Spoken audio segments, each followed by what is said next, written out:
finding purpose and compassion in our lives.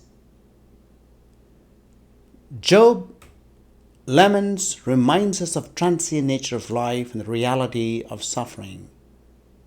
It prompts us to acknowledge the hardships we and others face, fostering empathy and understanding. Paul's unwavering commitment to sharing the gospel illustrates the power of purpose in life. Paul's adaptability and willingness to empathize with others emphasize the importance of relating to people for all walks of life.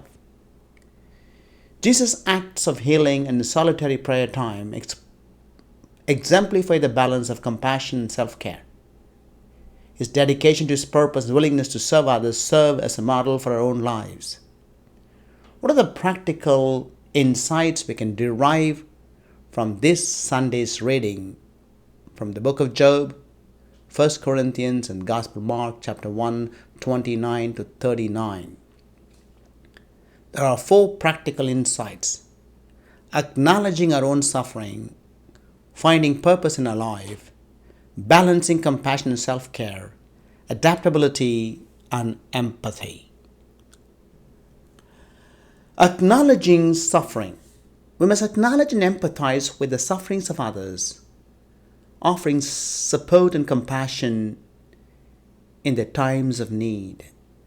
Compassion is going out of oneself, is driven by love. He moved with compassion. Finding purpose in our lives. Like Paul, we should seek a sense of purpose and commitment in our lives, understanding that our actions can have profound impact on others. So what is the purpose in your lives? Balancing compassion and self-care. As we imitate Jesus and follow him, we should strive to balance compassion for others with self-care, recognizing the importance of rejuvenation and solitude in our own lives. Adaptability and empathy. Following Paul's example, we should strive to relate to people from all walks of life, demonstrating understanding and empathy in our interactions. As we reflect on the passage for this Sunday, let's consider how we can incorporate empathy, purpose, and compassion in our daily lives. Following the example set by Job, St. Paul, and Jesus, by doing so, we can create a positive impact on the world around and find fulfillment in our own journey. The questions for this week. Have you ever felt like you were alone or abandoned by God when something bad happened? How did you get over the feeling? What would you recommend to someone who is feeling similarly? Who would give almost anything to see in person?